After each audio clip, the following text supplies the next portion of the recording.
자, 오늘은 5교시로 끝이 아닙니다. 4교시 끝이 아니고 두 타임 남았습니다. 자, 계약을 성립으로 하겠습니다. 성립. 계약은 땡땡으로 성립한다. 합의.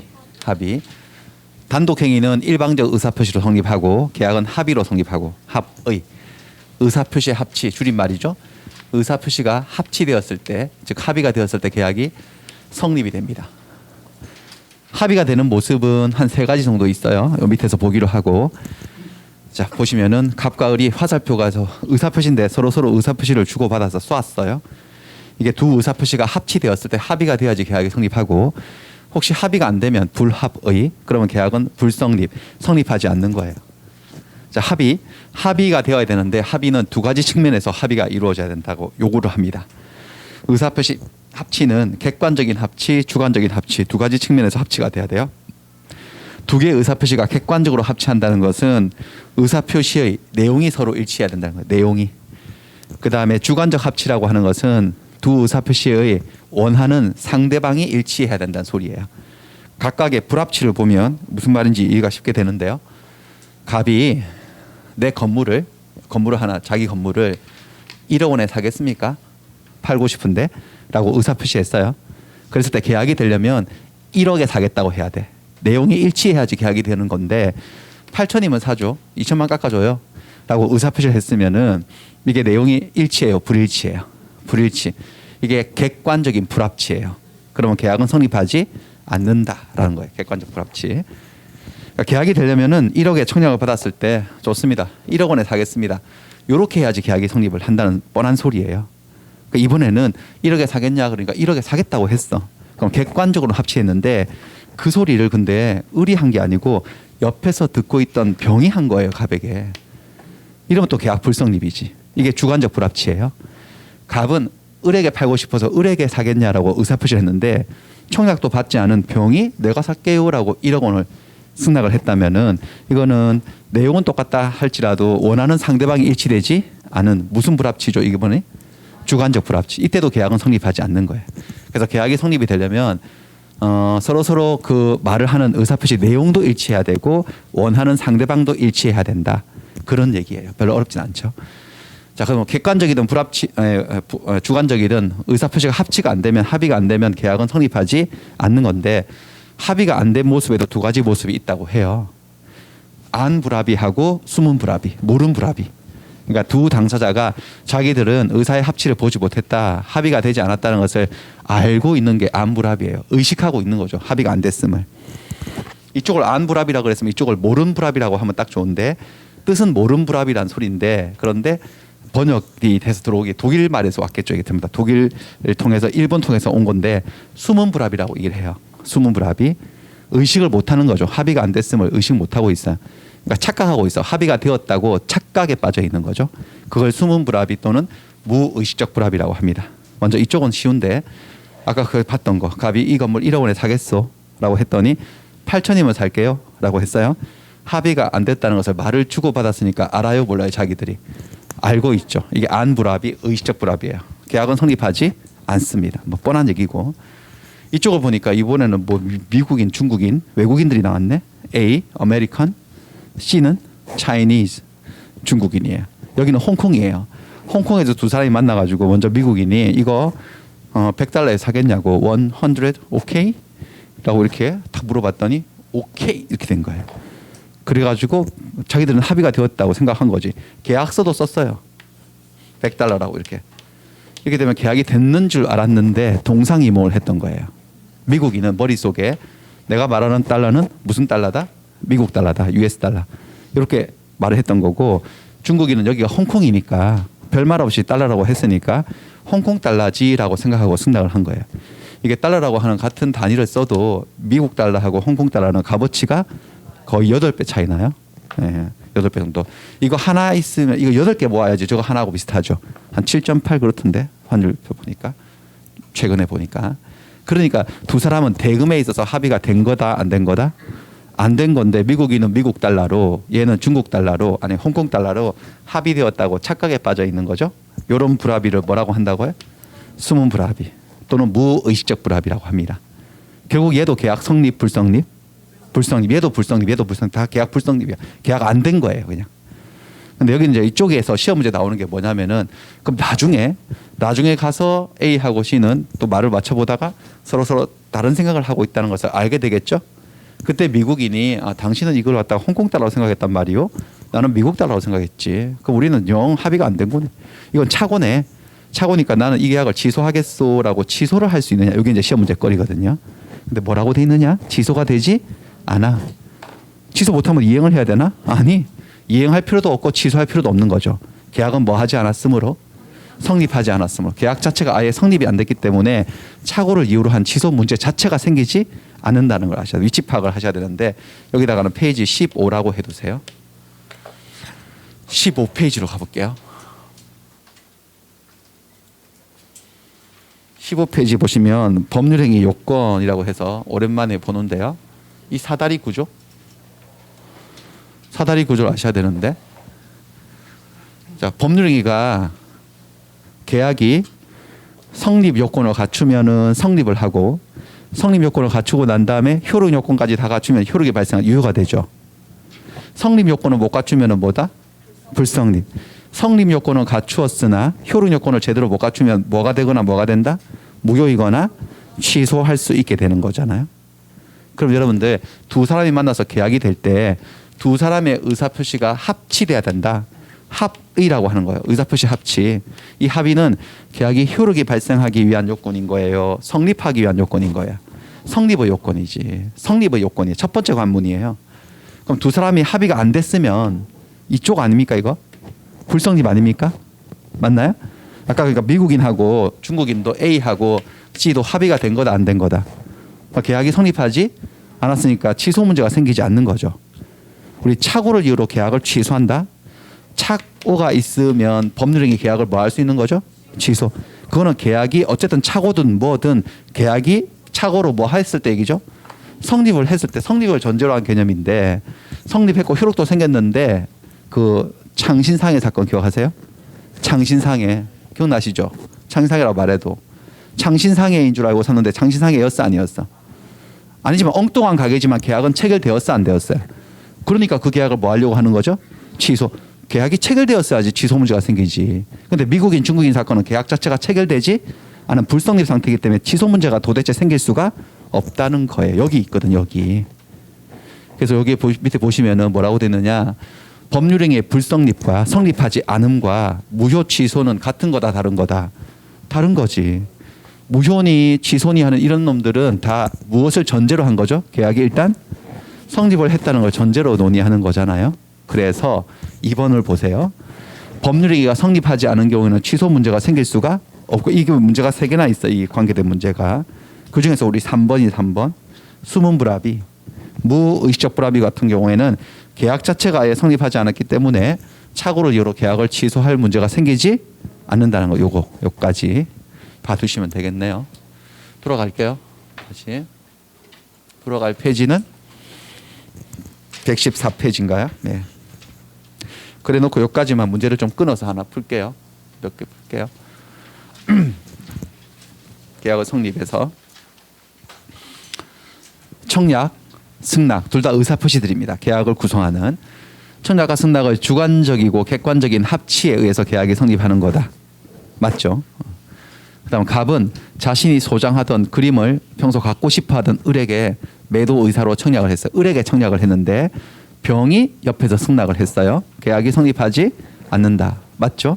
무슨 불합치죠? 주관적 불합치. 사람이 일치하지 않는 거죠. 그다음에 3번 승낙자가 승낙을 했는데 청약과 승낙이 불합치했어요. 합치가 안 됐는데 합치한 것으로 오신하고 있어요. 착각했어요. 어떤 불합이에요? 숨은 불합이죠. 숨은 불합이. 이 경우에 계약은 성립하지 않는다. O죠. 무효다라고 말하면 O가 X가? X지. 무효는 계약이 뭐 했을 때 얘기죠. 성립을 했는데 뭔가 이유에서 효력이 안 생기는 건데 이건 성립조차 되지 않은 불성립 상태예요. 이게 맞아 이게. O. 4번 계약의 본질적인 내용에 대하여 무의식적인 불합의가 있다네. 무의식적 불합의 다르게 표현해봐요. 숨은 불합의. 숨은 불합의가 있는 경우에 당사자는 계약을 취소할 수 있다는데 X죠. 취소 문제 자체가 생기지 않는다. 계약이 안 된 상태이기 때문에 됐어요. 이렇게 하고 이제 합의가 되는 모습으로 돌아갈게요. 합의. 자, 계약은 두 사람의 의사의 합치에 성립하는데 우리 민법은 두 사람의 의사가 합치되는 합의가 되는 모습을 세 가지를 딱 예정하고 있어요. 세 가지. 세 가지 뭐냐? 보통 한쪽은 청약하고 다른 쪽은 승낙해서 청약과 승낙의 합치로 계약이 성립하는 첫 번째 모습. 그게 보통이에요. 거의 99%. 근데 아주 이례적인 경우 있어요. 그 밖에 뭐 하고? 의사, 실현 또는 교차 청약. 그래서 이 페이지를 보면은 114페이지, 115페이지의 거의 대부분이 청약과 승낙의 합치를 설명하고 있어요. 114페이지는 청약을 쭉 설명하고 있어요. 한 바닥 가득. 115페이지는요. 거의 대부분 뭘 설명하고 있죠? 승낙. 청약과 승낙이 거의 대부분의 모습이고 저기 밑에 가보시면은 로마자 3번에 뭐가 있나요? 그 밖의 방법에 의한 계약 성립. 그 밖의 방법이라고 할 때 그는 뭔데? 청약과 승낙 아닌 다른 방법으로 의사실현과 교차 청약이 있습니다. 그래서 지금부터는 청약을 공부하고 승낙을 공부해 볼게요. 청약과 승낙을 공부해 볼게요. 먼저 자 로마자 2번입니다. 자, 계약은 두 사람의 의사표시 합치로 성립하는데 계약을 구성하는 두 개의 의사표시를 부르는 고유명사 한쪽을 청약이라 하고 다른 쪽을 승낙이라 하는데 이것은 의사표시의 내용을 가지고 따진 게 아니에요. 시간을 가지고 따진 거야. 계약하자고 먼저 한 게 청약이에요. 나중에 한 게 승낙이야. 선후의 문제일 뿐이에요. 그러니까 예를 들어서 갑이 이 건물을 가지고 있다가 당신 이 건물 나한테 1억에 살래요? 라고 먼저 말을 했고 좋아요. 사겠어요. 라고 하면 매도인이 청약하고 매수인이 승낙해서 매매가 된 케이스예요. 두 번째, 을이 먼저 갑을 찾아와서 당신 건물 나한테 1억에 파실래? 라고 먼저 말하고 줬소 팔겠소 라고 했으면 매수인이 청약하고 매도인이 승낙해서 매매가 된 케이스예요. 그렇죠? 그러니까 매매 계약을 했을 때 매도인이 하는 말과 매수인이 하는 말 중에 어느 쪽이 청약이에요? 이런 질문을 하면 그 뭐 질문 같지 않은 질문, 이상한 질문 하세요. 먼저 한 게 청약이에요. 이렇게. 그렇죠? 됐어요. 그래서 먼저 한 청약부터 먼저 볼게요. 청약. 청약은 뭐냐면은 장차 승낙하고 결합을 할 예정이죠. 결합해서 계약을 성립시킬 것을 목적으로 하는 구체적이고 확정적인 의사표시죠. 청약은 의사표시죠. 승낙도 의사표시고. 근데 청약이 되기 위한 청약으로서 효력이 생기기 위한 요건이 있어요. 청약이 되기 위한 요건에서 첫 번째 청약은 구체적이고 확정적인 의사표시해야 됩니다. 구체적이어야 돼요. 확정적이어야 돼요. 어느 정도로 구체적이어야 되느냐. 상대방이 그 말을 들어보고 청약을 들어보고 내가 계약할까 말까라고 결정을 내릴 정도로 그래서 결심할 수 있을 정도로 구체적인 정보가 제공이 돼야 돼요. 그다음 어느 정도 확정적이어야 되느냐. 상대방이 오케이 승낙만 하면 곧바로 계약이 성립할 수 있을 정도로 확정적이어야 돼요. 그게 청약이에요. 그러니까 갑이 을에게 무슨 말을 했어. 계약을 위해서 무슨 말을 했는데 그 말이 전혀 구체적이지 않아. 뭔 소리 하는 건지. 그다음 확정적이지도 않아. 계약하겠다는 의사가. 그런 건 청약이다. 청약 아니다. 청약 아닌 거예요. 제가 지금 두 개의 샘플을 말씀드릴 테니까 청약인지 아닌지 판단해 보세요. 첫 번째 요 말을 했어. 갑이 내가 살고 있는 이 집 얘도 알아. 무슨 집인지. 이 집을 1억 원에 팔 테니까 살래요? 라고 편지를 보냈어. 요 정도면 청약이라고 할 수 있을까요? 없을까요? 요 정도 내용은. 왜? 구체적인가요? 목적물이 정확하게 찍어졌고 대금도 구체적이죠. 확정적인가요? 확정적이죠. 그러니까 네가 사겠다고 하면 1억 원에 넘기겠다는 의사가 확정돼 있잖아요. 저런 게 청약이에요. 그래서 얘가 오케이 하면 바로 계약이 성립을 해버려요. 자, 두 번째 이건 어떨까요? 갑이 을에게 전화를 걸어서 야 을아 잘 있냐? 너 근데 저기 경기도 어디에 좋은 땅이 하나 있는데 네가 특별히 싸게 줄 테니까 살래? 이렇게 말을 했어요. 이건 청약인가요? 아닌가요? 청약이 될 자격이 없어요. 왜요? 어떻지 않죠? 둘 다 아니야. 경기도 어디 좋은 땅이 무슨 어디 땅이야. 구체적이지 않고 싸게 줄 테니까 살래? 뭐 이거 팔겠다는 의사가 확정되어 있는 것도 아니거든요. 이건 청약이 될 수 없어요. 제가 두 번째 했던 이 말 싸게 줄 테니까 살래? 요거는 청약은 될 수 없고 이 밑에 가보시면 청약과 청약의 유인이라고 하는 게 있어요. 청약의 유인인 거야. 유인이 뭐죠? 유인이? 꼬시는 거지. 그러니까 청약의 유인은 뭐냐면은 야 네가 나한테 한번 청약해봐 라고 상대방을 꼬시는 거예요. 자, 한번 구별해 볼게요. 이게 왜 구별하느냐. 청약은 계약 성립을 위한 구체적이고 확정적인 의사표시로서 상대방이 오케이만 하면 곧바로 계약이 성립을 해버려요. 그러니까 계약 내용이 돼버리는 거죠. 청약은 계약의 내용이 된다 안 된다 그러니까 돼버리는 거지. 내가 이 집을 1억 원에 팔 테니까 살래요라고 한 것은 상대방이 오케이 하면은 그거 이 집 팔겠다 1억 받겠다는 게 계약 내용이 된다 안 된다?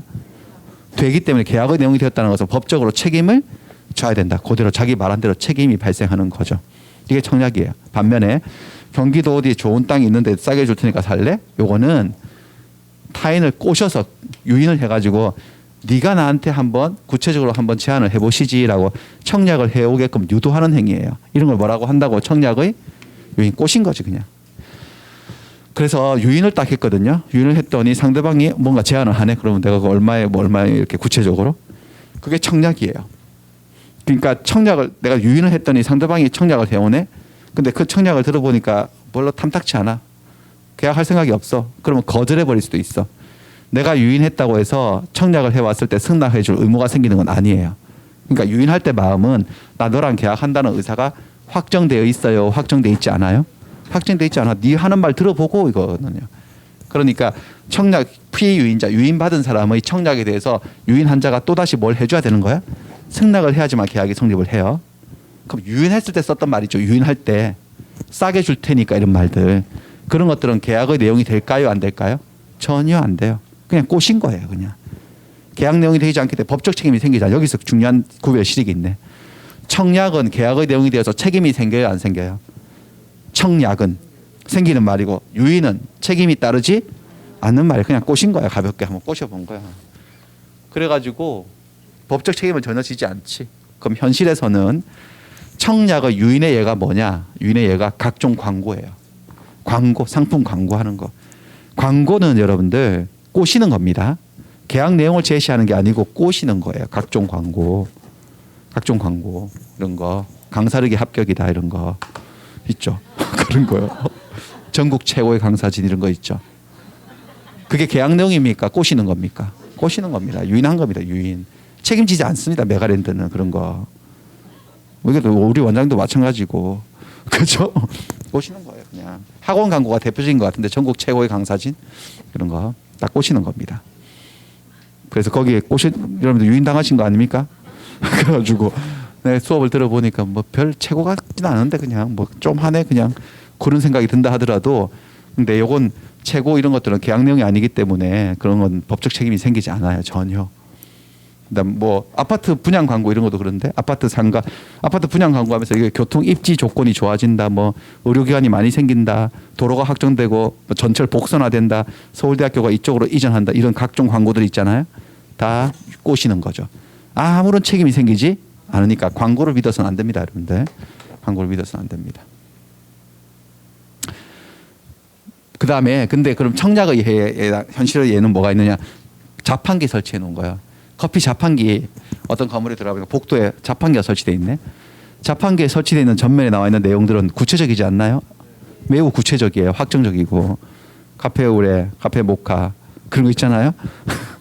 아메리카노 그렇게 해서 굉장히 구체적이고 핫, 아이스 이렇게 돼 있고 이건 500원, 이건 돈만 넣어라 이렇게 그러면 내가 바로 이행을 할 테다 이렇게 굉장히 구체적인 제안이기 때문에 자판기 설치는 청약이에요. 청약이고 우리가 동전을 넣는 행위가 뭘까? 일종의 승낙이죠. 그 계약이 체결되면서 기계가 오토매틱으로 이행을 해주죠. 그런 거예요. 그 다음에 상품 진열 같은 것도 여러분 상품 진열이 유인이냐 청약이냐 이게 재래시장에서 그냥 좌판 깔아놓고 상품 사람 호객하는 거 있잖아요. 전통시장 뭐 재래시장에서 정찰제가 아니라 가격 흥정이 가능하다. 그럴 때는 상품을 진열해 놓은 것은 청약을 뭐 하는 거예요? 유인. 유인해서 이거 얼마예요? 거기서 청약과 승낙이 시작되는 거지. 상품 진열해 놓은 것 자체는 유인이고 그냥. 하지만 이마트 홈플러스 같은 데서 백화점 같은 데 정찰제 여러분 이마트 가서 물건 가격 깎고 안 그러시죠? 그냥 있는 대로 하잖아요. 그러니까 이 물건은 이 가격에 판다라고 구체적인 제한이 있잖아요. 그건 청약이에요. 그러니까 내가 들어가지고 계산대에 올려놓는 게 일종의 승낙하는 행위고 뭐 그런 식입니다. 예, 됐어요. 다음에 또 더 하기로 하고 이 얘기는 어쨌든 청약은 구체적이고 확정적이어야 한다는 소리. 그다음에 청약자가 누군지 청약의 의사표시 속에 명시되어 있을 필요가 없습니다. 청약자가 누군지 모르고도 승낙할 수 있습니다. 그게 말이 되나? 여러분도 많이 하셨을걸? 여러분들 커피 자판기 수십 번 뽑아 드셔보셨죠? 인생을 살면서 한 100번 넘게. 그렇죠? 승낙하신 거잖아. 근데 한 번이라도 여러분들에게 청약자가 누군지 확인하고 승낙하신 적 없을걸요? 전면에 나와 있지도 않잖아요. 자판기 옆에 가면 기계 설치자, 관리자 해서 옆에 나와 있을걸요? 그러니까 청약자가 명시되어 있을 필요는 없다. 자판기를 생각하시면 되고, 그다음에 청약은 상대방이 있는 의사표시 아닌가요? 청약은. 맞죠? 상대방이 있는 의사표시여서 상대방이 특정되어 있어야 한다. 이런 말은 X예요. 특정되어 있을 필요가 없고 불특정한 다수인에 대한 청약도 가능합니다. 자판기 설치가 그렇지 않나요? 자판기가 특정인에게 청약한 거예요? 불특정 다수인에게 청약한 거예요?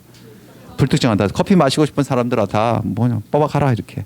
아까 전에 그 몽이 개 잃어버린 개 찾는 그 여자도 특정인에게 청약한 게 아니죠. 온 동네 사람들을 상대로 불특정 다수인을 상대로 청약을 한 거예요.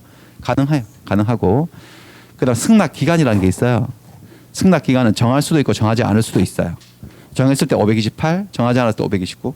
승낙 기간이 뭐냐? 다시 올라가 볼까요? 저기 갑이 을에게 내 집을 당신한테 1억 원에 팔고 싶습니다. 이 집을 1억에. 네? 그래서 청약서를 써서 보냈어요. 편지를 받았어요. 저 정도면 청약이지. 구체적 확정적이니까. 근데 뭐라고 했느냐? 10월 1일 날 편지를 발송해서 10월 3일 날 얘한테 도달했어요. 근데 편지를 읽어보니까 저런 말이 쭉 적혀 있고, 사고 싶으시면 10월 31일까지는 확답 주십시오. 생각해 보시다가 이렇게 적혀 있어요. 31일까지라고. 이런 것을 뭐라고 하느냐? 여기 네 글자 뭐라고 한다고요? 승낙 기간이라 한다. 근데 청약을 할 때는 꼭 저런 기간을 명시를 해야지만 청약의 효력이 발생하는 거냐? 아니다. 정할 수도 있고 정하지 않을 수도 있다. 정하면 어떻게 되고 안 정하면 어떻게 되는지 한번 가보겠습니다. 자, 528, 529로 가볼게요. 528 여기 있어요. 528조는 제목이 승낙 기간을 정한 계약의 청약. 529조는요. 정하지 않은 거예요. 자, 정했을 때 한번 볼게요. 승낙의 기간을 정한 계약의 청약. 10월 31일까지 기다리겠습니다라고 정한 계약의 청약은 청약자가 그 기간 내에 즉 10월 31일 이내로 승낙의 통지를 받지 못하면 승낙을 받지 못하면 그 효력을 잃는다라고 돼 있어요. 그 효력을 잃는다? 뭐가 효력을 잃는다? 청약이 아니면 승낙이? 청약이 효력을 잃는다는 거예요. 언제까지 못 받으면 승낙을? 10월 31일 승낙 기간 내로 못 받으면. 그러니까 승낙 기간이 정해져 있으면 그게 청약의 수명이에요. 청약은 언제까지 살다 간다는 거죠? 10월 31일 자정까지만 효력을 갖고 있다가 11월 1일로 넘어가면 청약은 효력을 잃어버린다. 죽어버린다는 소리죠. 그러니까 무슨 말이냐면 여러분들 혹시 이런 청약을 받으셨으면 10월 31일까지 이렇게 돼 있으면은 착각을 해서 31일까지만 편지로 붙이면 된다 이러면 안 됩니다. 31일 날 편지로 붙이면 31일 날 당일 날 도달 못 하죠. 그 늦게 도착하면 청약은 죽어 있어요.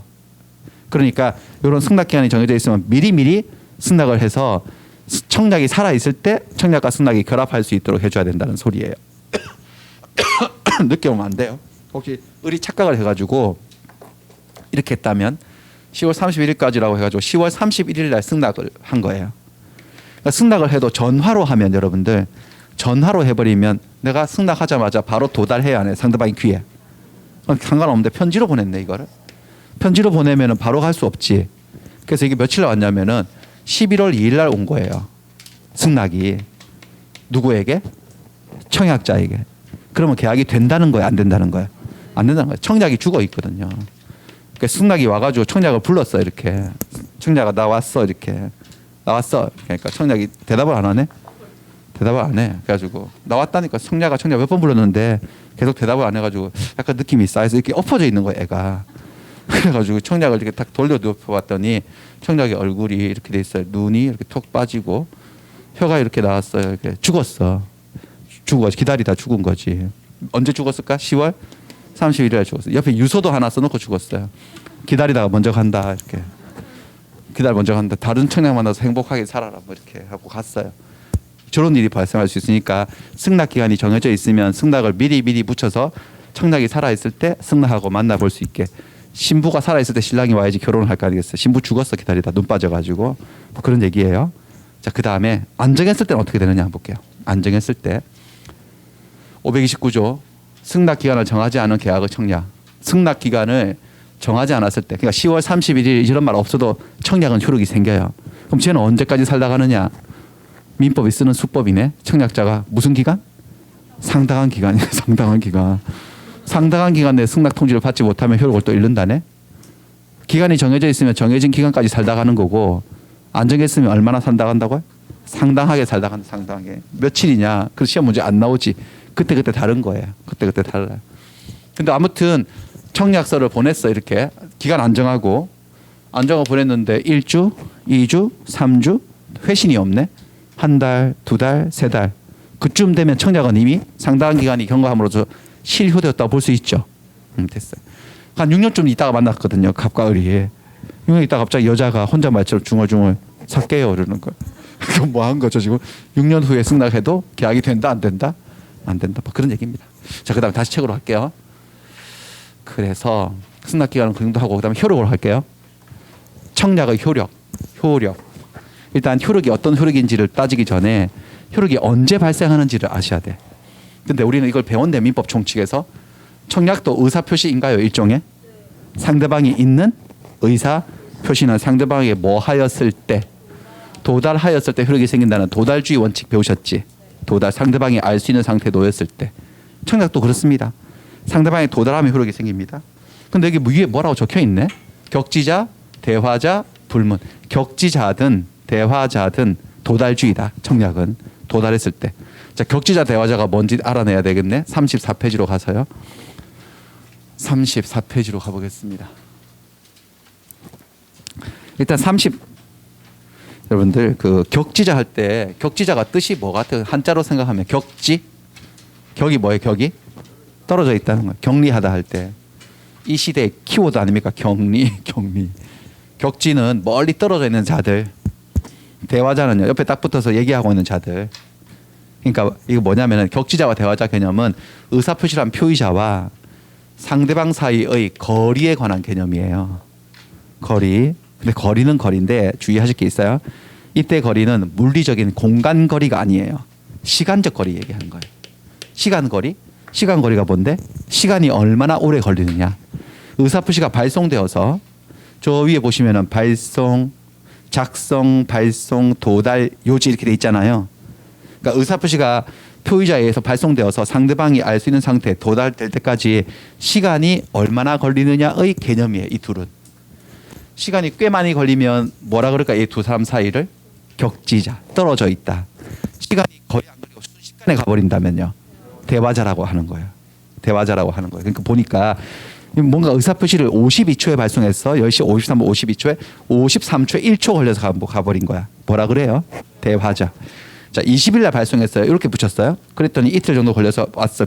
집배원에 의해서. 시간이 꽤 걸렸죠. 뭐라 한다고요? 격지자라고. 격지자. 얘는 지금 서울에 있고 얘는 LA에 있어도 전화로 얘기하고 있으면 말하고 들리고 순식간에 가지 않습니까? 무시할 수 있는 시간. 그럴 때는 뭐라고 한다? 대화자. 그다음에 얘하고 직장에서 한 동료예요. 바로 옆자리에 앉아 있는 동료예요. 맨날 대화하는 동료인데 이번에 뭐 때문에 싸웠어 둘이. 그래갖고 내용 증명으로 띄어서 보냈어 뭔가 의사표시를. 그러면 이 부분에 있어서는 대화자예요, 격지자예요. 격지자 시간이 걸릴 거니까. 그럼 시간이 얼마나 걸리면 격지자라 그러느냐? 하여튼 순식간에 가는 거 아니면 다 격지자라 그러는 거야. 이 대화자라고 하는 것은 시간이 거의 무시될 수 있는 시간, 우리가 인간이 별로 못 느끼는 시간, 또 별 의미 없는 시간, 1초 정도 이런 거 순식간에 가는 거, 뭐 그런 걸 대화자라고. 그 외에 뭐 한 10분이라도 걸리고 한 20분 걸리고 몇 시간씩 걸리는 것들은 그때부터는 다 뭐라고 한다 여러분들? 격지자라고 얘기를 해요. 그때부터는. 그럼 이게 청약을 했다 치면 청약을 52초에 발송해서 53초에 들어갔다. 전화로 하고 있다는 얘기든지. 전화는 1초씩 안 걸리지. 더 빨리 가지만 이런 건 대화자고. 편지로 청약을 보내면 뭐예요 여러분들? 격지자. 격지자든 대화자든 청약은 상대방이 뭐 했을 때 도달 53초에 22일 날 효력이 발생한다는 소리지. 됐어요. 넘어갈게요. 일단 이렇게 해놓고 그럼 여기서 배운 거 아닌가요? 여기 민법 총칙에서 의사표시가 상대방에 도달해서 효력이 발생하면 일단 의사표시를 거둘 수가 없다는 거 배우셨지. 뭐 하지 못한다? 처리하지 못한다. 그리고 의사표시를 보내고 난 다음에 표의자가 사정 변경이 생겼어. 사망을 해버리거나 또는 제한의자가 되는 수가 있어도 그게 의사표시 효력 발생에 영향을 미치지는 않는다. 이 말이 청약에 그대로 통용이 됩니다. 그래서 다시 돌아갈게요. 돌아가면 그대로 적용하면 되는데 114페이지로 자 효력 발생 일단 도달주의 일단 발송 후에 사정 변경 청약자가 청약의 통지를 발송한 후에 돌아오다가 교통사고로 사망을 했어요. 그럼 청약서를 보내고 난 다음에 법원 선고가 드디어 떨어졌는 거야. 성년 후견 개시하겠다. 피성년 후견이 제한흑자가 되어버린 거죠. 그렇다 하더라도 청약이 효력 발생하는 데는 영향을 미치지 않으니까 청약자가 죽었어도 청약은 효력이 생겨 안 생겨? 생기고 청약자가 그 이후에 제한흑자가 되었다 하더라도 정상적으로 효력이 생기죠. 죽었다고 해서 청약이 무효가 된다든지 그다음에 이 사람이 제한흑자가 되었다고 해서 이 청약을 취소할 수 있게 된다든지 그렇지 않다. 그럼 상대방으로서는 나한테 청약을 한 사람이 죽어버렸는데 그럼 나는 계약을 하고 싶은데 누구한테 하면 된다고요? 청약자의 상속인이 포괄승계한 상황이기 때문에 그 법적 지위를 상속인에게 승낙을 함으로써 계약이 될 수도 있다. 뭐 그런 얘기예요. 자, 그다음에 청약의 효력. 도달하면 효력이 생긴다 그러는데 아까 말씀드렸어요. 청약이 상대방에 도달하면 일단 구속력이 생겨요. 상대방을 구속할까요? 자기를 구속할까요? 자기 구속력. 상대방은 구속 못하지. 내 청약을 받았다고 상대방이 뭐 구속받는 건 없지. 싫어요, 안 할래요 이렇게 할 수 있지 자유롭게. 하지만 나는 내 말에 구속돼요. 왜? 법률관계에서의 말은 장난이 아니거든. 여러분 뭐 등산 가자 이런 거 이번 주 일요일에 만나서 친구하고 등산 가자. 저쪽에 가자 그랬어요. 약속이 돼 있는데 너무 추워 보여. 일요일에 일어나 보니까 가기 싫어서 갑자기 전화 걸어가지고 안 간다 하고 깨버릴 수도 있어 없어 약속은요.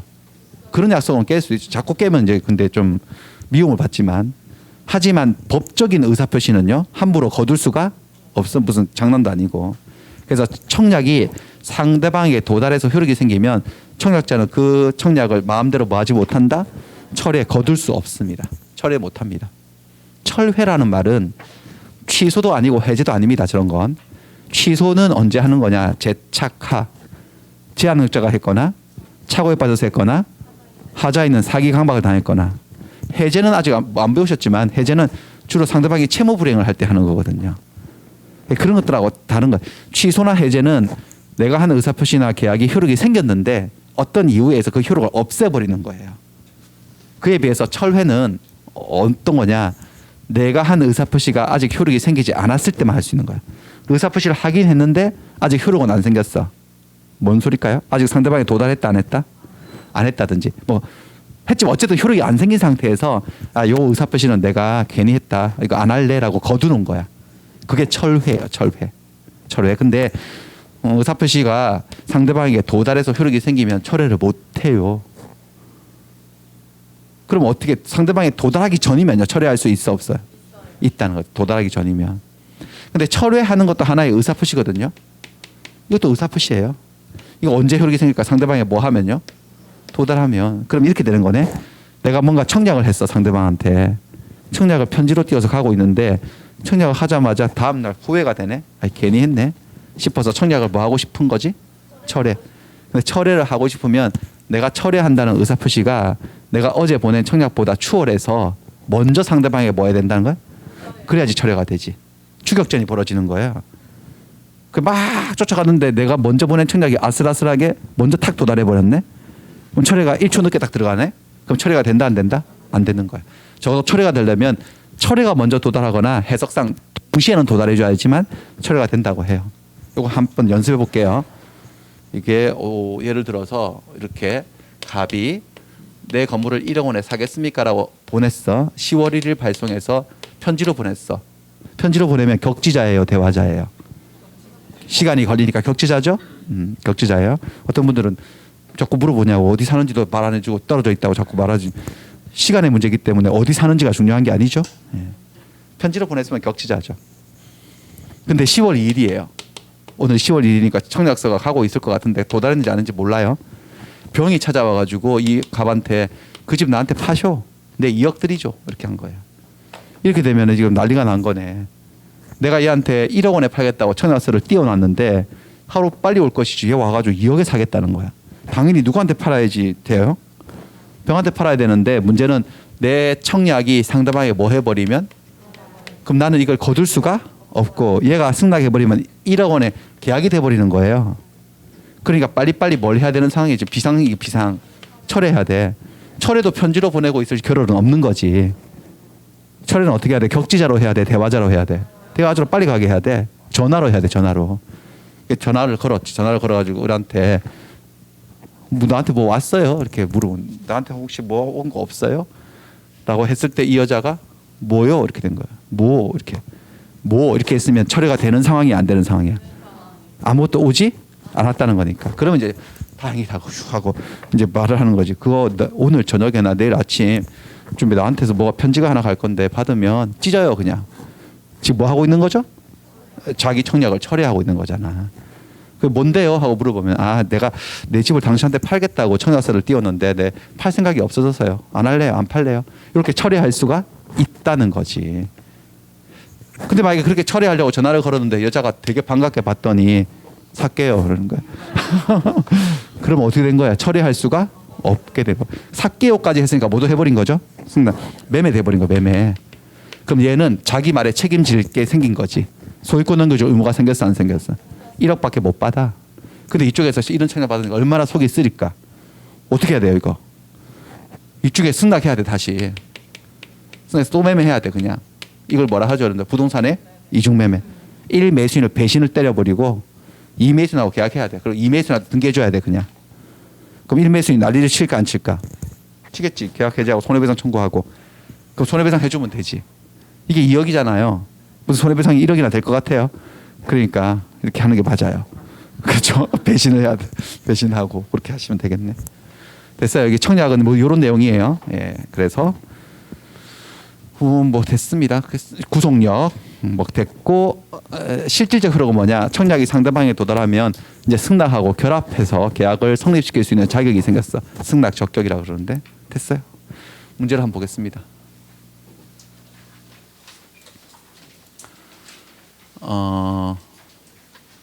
5번부터 청약은 그에 대한 승낙만 있으면 계약이 성립하는 구체적이고 확정적인 의사표시이어야 한다. 맞죠?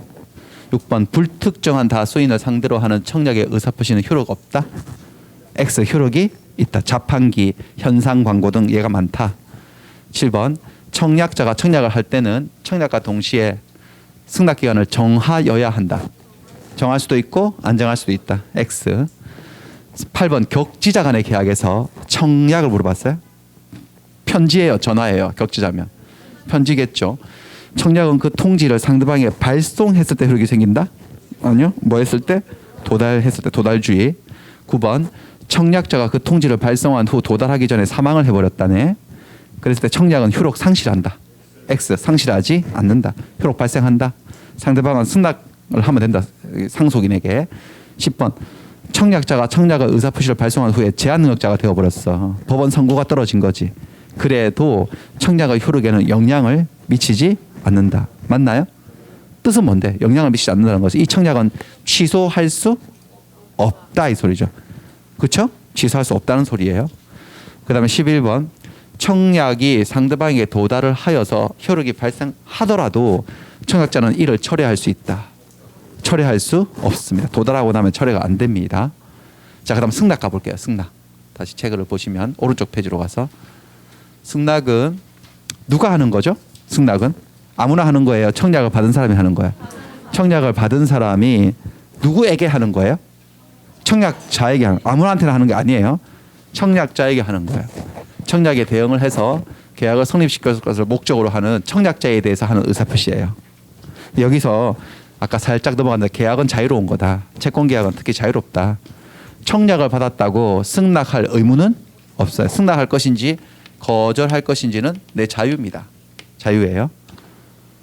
근데 그럼 내가 사기 싫으면 안 삽니다 라고 회답해줄, 안 사겠다고 거절을 회신해줄 의무가 있느냐? 그것도 없습니다. 그것도 없습니다. 그러니까 상대방에게 청약을 받아들일 의무도 없고 받아들일 것인지 말 것인지 회답해줄 의무가 없다는 거죠. 의무가 없어요.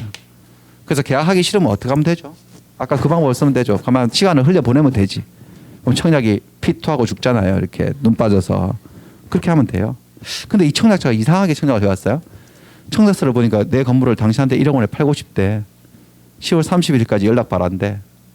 만일에 31일 내로 아무런 이의를 하지 않으면 산다 안 산다 가타부타 해신이 없으면 사는 것으로 알겠습니다. 그냥 이렇게 적어놨어. 청약서에다가 미쳐가지고 저렇게 해놨어요. 이 말이 상대방을 구속하지 않는다는 거지.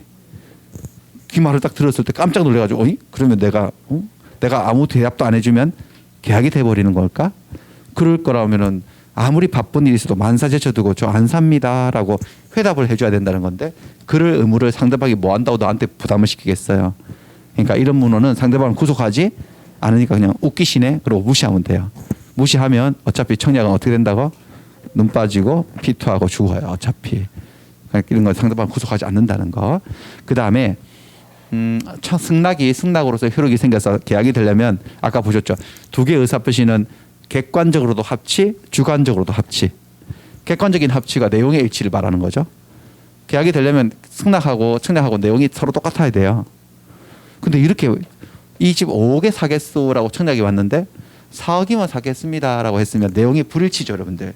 객관적 불합치야. 계약 성립, 불성립. 불성립인데 요 상황에 대해서 우리 민법이 534조에 조문을 하나 두고 있는데 요 조문을 그냥 바로 볼게요.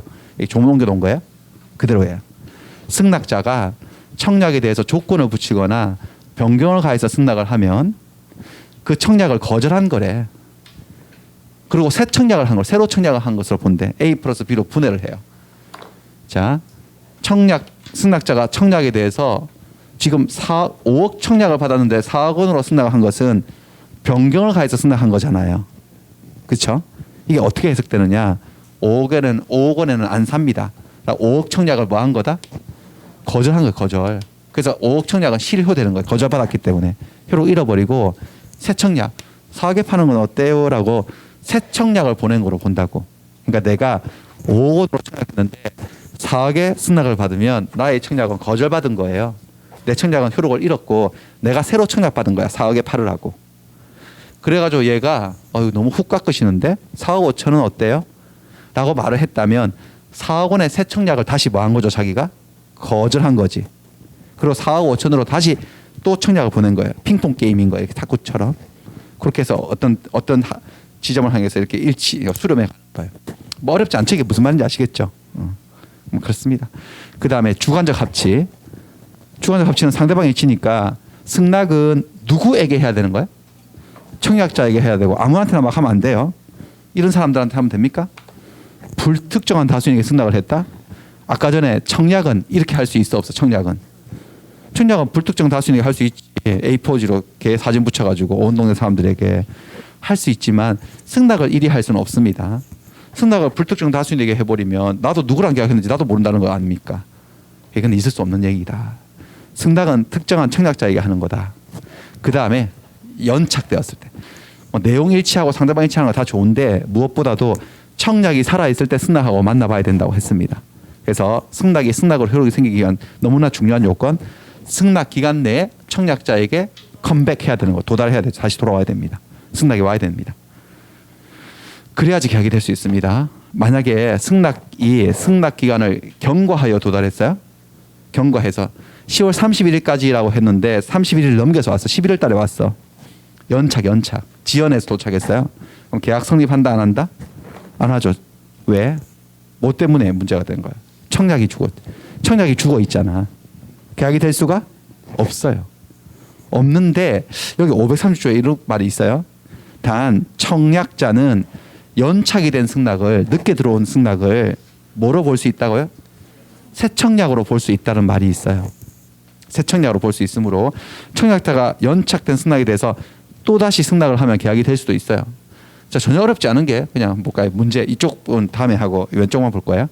문제를 보시면 갑이 을에게 승낙 기간을 10월 31일로 해가지고 자기 건물을 1억 원에 팔겠다는 내용의 청약을 보냈어요. 1일 발송해서 3일 도달이면 뭐예요? 격지자예요, 대화자예요?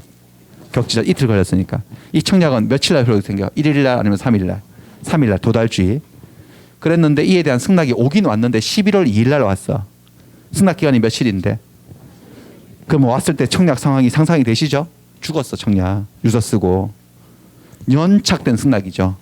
계약 성립, 불성립. 일단 기본은 불성립. 기본값이 불성립이야.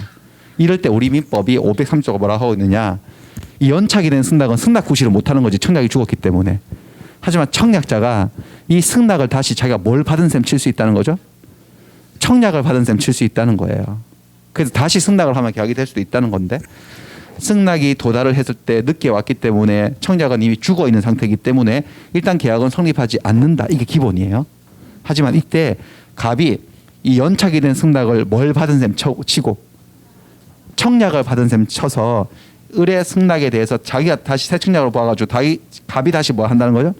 승낙을 하면 계약이 될 수도 있다. 그 여지만 열어둔 거예요. 530조에.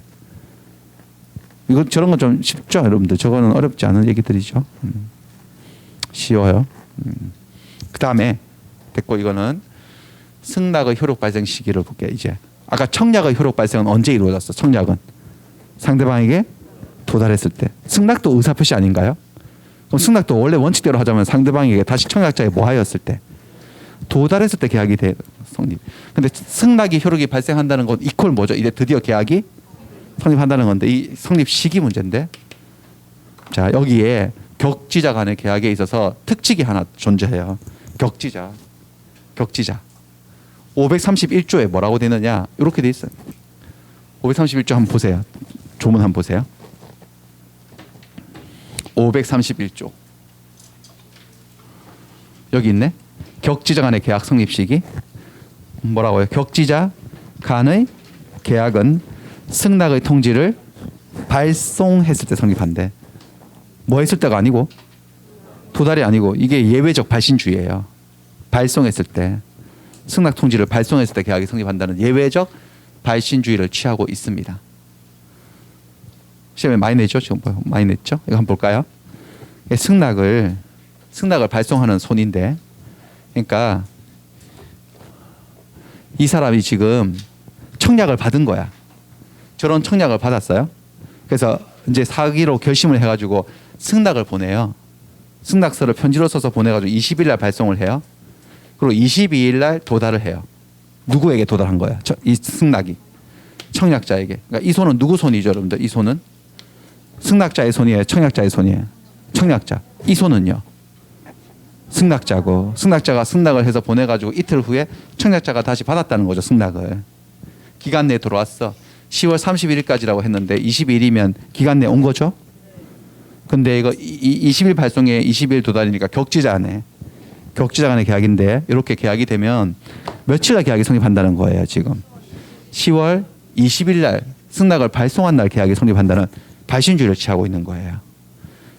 특별한 규정이죠. 원래 민법은 뭘 원칙으로 하고 있죠? 도달주의. 근데 이걸 왜 발신주의를 취하고 있느냐? 그들의 의사를 존중한 거야. 보세요. 지금 1억 원의 청약을 받은 사람이 1억 원에 사겠습니다라고 해서 내용을 일치시켜서 편지를 써서 이틀 걸려서 왔어요. 이틀. 시간이 꽤 걸려서. 그래서 청약자가 알게 된 거죠. 이제 우리는 드디어 계약이 됐구나. 합의가 되었구나라고 청약자가 인식하는 날짜는 며칠이고? 20일.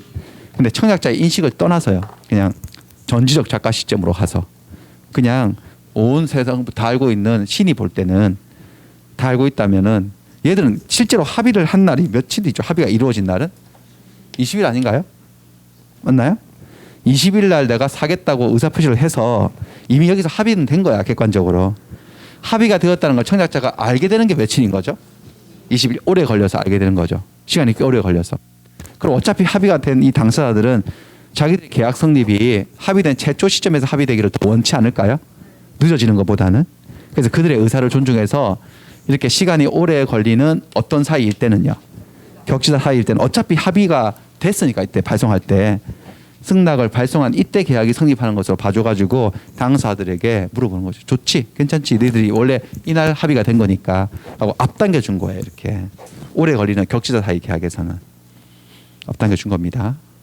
그럼 왜 격지자만 그러냐? 대화자도 앞당겨 주지. 대화자는 앞당겨 줄 실익이 있나 없나? 없어. 승낙을 20초에 발송해서 21초에 들어갔어.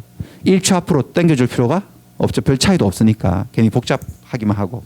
그래서 시간이 오래 걸리는 격지자 사이에서만 승낙 통지를 발송했을 때 계약이 성립한다고 발신주의를 취하고 있는 겁니다. 발신주의, 예외적 발신주의. 근데 여러분들 이거를 좀 오해하시면 안 돼요. 발신주의는 승낙 통지를 발송만 하면 된다 이 소리가 아니고 승낙의 통지가 제대로 청약자에게 도달을 했다는 걸 전제로 해야 돼.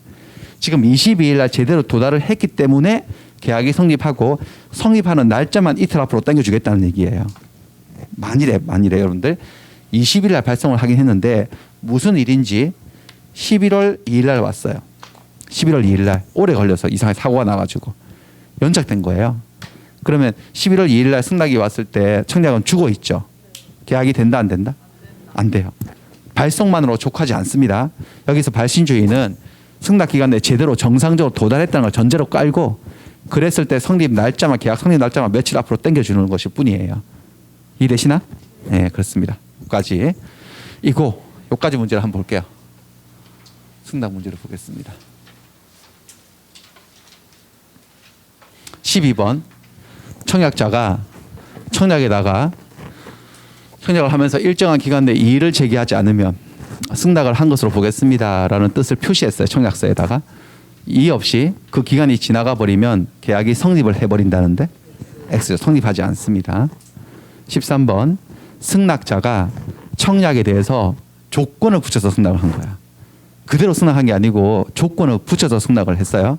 이렇게 되면 그 원래 받은 청약은 거절함과 동시에 조건 붙여서 새로 청약한 것으로 본다. 맞나요? 네. 맞습니다. 534조 맞습니다. 승낙은 청약자에 대해서 해야 하고 불특정한 다수에 대한 승낙은 허용되지 않는다. 맞죠? 그래도 맞습니다. 15번 승낙 기간이 지난 후에 승낙이 도착했대. 뭐라 그래 이거를? 뭐 되었다 하죠? 연착이 된 거야. 연착이 되었을 때 일단 승낙 구실을 못합니다. 청약도 죽었고 승낙도 구실 못하는 거죠. 하지만 청약자는 이가 뭔데 이가 연착에 된 승낙을 새로운 청약으로 보아서 다시 승낙할 수 있다. 맞나요? 그럴 수 있어. 그러면 계약이 성립하기도 하고. 16번 격지자 간의 계약은 승낙의 의사표시가 청약자에게 도달하면 저게 대전제예요. 제대로 기간 내에 도달하면 정상적으로. 그러면 도달한 날 아니고 발송된 날짜에 계약이 성립을 한다. 그 소리예요. 맞습니까? 네, 맞습니다. 네. 발신주의, 예외적 발신주의입니다. 자, 나머지 17, 18 두 개 남았는데 이거 간단하게 볼게요. 이거 간단한 문제예요. 이거는 지금까지 본 게 청약과 승낙의 합치에서 계약이 성립하는 걸 보셨어. 자, 이제는 청약, 승낙 말고 다르게도 합의가 돼요. 그 중 하나가 의사실현이에요. 의사실현 이것도 조문 그대로 옮겨놓은 거니까 여기서 읽겠습니다. 자, 청약자의 의사표시나 관습에 의하여 승낙의 통지가 필요치 않다네. 오, 계약이 되는데 승낙은 필요 없대. 그럼 승낙 없이 계약이 되는 거예요. 이건 승낙도 안 했는데 언제 계약이 되는지가 문제되는데 승낙의 의사표시로 인정되는 사실이 발생했을 때 그때 계약이 성립한대. 실제로 승낙을 안 해도 그런 행동은 승낙하는 거지 그 사실이 생겼을 때 계약이 성립하는 거래요. 주로 어떤 경우냐면 청약이 왔는데 물품이 함께 송부돼 온 거예요. 물품과 청약이 같이 온 거예요. 상대방이 마음에 들어서 그 물건을 소비하거나 사용해버린 거야. 소비하거나 사용하는 행동은 승낙하겠다는 의사가 실현되는 거잖아요. 그러면 그거를 쓰는 순간 바로 계약이 성립한다는 거죠. 뭐 하지 않더라도 굳이 승낙하지 않더라도 이걸 의사 실현이라고 해요. 뭐 어떤 얘기냐면 얘하고 둘이 뭐 아는 사람들인데 을이 갑의 집에 한번 놀러 갔는데 이렇게 플래너 같은 게 하나 있었는데 해도 바뀌고 플래너도 하나 필요했었는데 안 그래도 장만하려고 했는데 플래너가 너무 이쁜 거예요. 여자 눈에 진짜 너무 마음에 쏙 들어요. 그래서 계속 여자가 너무 이쁩니다. 너무 이쁘네요. 그래요. 계속 이쁘다 그러면 줄 알고 계속 그랬는데 이 갑이 이쁘죠? 짱이죠. 이쁘죠? 계속 그렇게 말하고 준다는 말을 안 해요. 그래가지고 작전 실패했어요. 그래서 돌아왔어요. 그리고 또 며칠 후 뭐 택배가 하나 날라왔는데 그때 그 이 집에 갔을 때 봤던 그 택배를 보낸 거야. 딱 보니까 그거야. 그러면 그렇지. 내가 그렇게 이쁘다 그랬는데 나도 이쁜데 그러면서 뭐 역시 주네. 그리고 탁 이렇게 탁 펼쳤는데 뭐가 팔랑팔랑 하나 떨어지네. 마음에 들었어요? 그렇게 마음에 들어요? 그럼 쓰시고 3만 원만 입금하세요라고 계좌번호 떨어지는 거야. 지금 주겠다는 거야, 팔겠다는 거야. 청약이 온 거지. 물건과 함께 온 거예요. 그래서 딱 보니까 뭐 김샜네, 팔겠다는 거네. 다시 봐도 너무 마음에 들었어요. 그래서 승낙을 하기로 결심을 하고, 자 FM대로 하자면 청약을 받았으니까 뭘 해야 되는 거예요? 승낙을 하고 얘가 또 도달하고 이런 과정이 필요하잖아요. 근데 지금 분명히 가위 말했어. 마음에 들면은 승낙 필요 없으니까 쓰시라고. 쓰고 돈만 달라고. 청약자의 의사 표시에서 승낙이 필요가 없어진 상황이에요. 그럼 이때는 이제 계약이 언제 이루어지느냐? 그냥 이 다이어리를 펼쳐가지고 첫 페이지에 자기 이름을 적은 거지. 올해의 목표, 올해는 진짜 10kg 뺀다 이렇게 막 적고, 그다음 올해는 반드시 필 합격, 벌써 몇 년째냐 뭐 적고 이렇게 적는 순간 자기 이름을 쓰는 순간 계약이 뭐 한다는 거야? 성립하죠. 이 쓰는 소비하거나 사용하는 행위를 통해서 승낙의 의사가 실현되었다. 따로 승낙서를 보낼 필요는 있다 없다? 없고 쓰는 순간 계약 성립하고 3만 원을 지급할 채무가 생겼다는 소리예요. 이거 의사 실현이에요. 이렇게 의사 표시, 청약자의 의사 표시에서 그럴 수도 있고 관습상 승낙이 필요 없는 경우도 있습니다. 포장마차에서 뭘 먹었을 때 우리 포장마차에 가면 그 어묵 있잖아요. 꼬치. 그거 어묵은 정찰제 아닌가요? 그래서 깎고 안 그러시죠, 여러분들. 정찰제니까 정찰제 상품의 진열 청약이에요. 그래가지고 수업 끝나고 출출한데 날도 춥고 해서 따뜻한 국물이 생각나서 오뎅을 먹을 때 우리가 그 불특정 다수에게 청약을 해놨는데 우리가 가서 굳이 승낙을 하고 먹진 않잖아요. 포장마차 관행상 그냥 먹지 않나요? 그냥 먹고 짝대기 개수대로 계산해 주시는 거 아닌가요? 그랬을 때는 승낙 없이도 계약이 된다는 거죠. 언제? 그 오뎅이 간장에 찍혔을 때. 그렇습니다. 그게 오뎅이 간장에 찍히는 순간 계약이 그런 게 의사 실현이에요. 아시겠죠?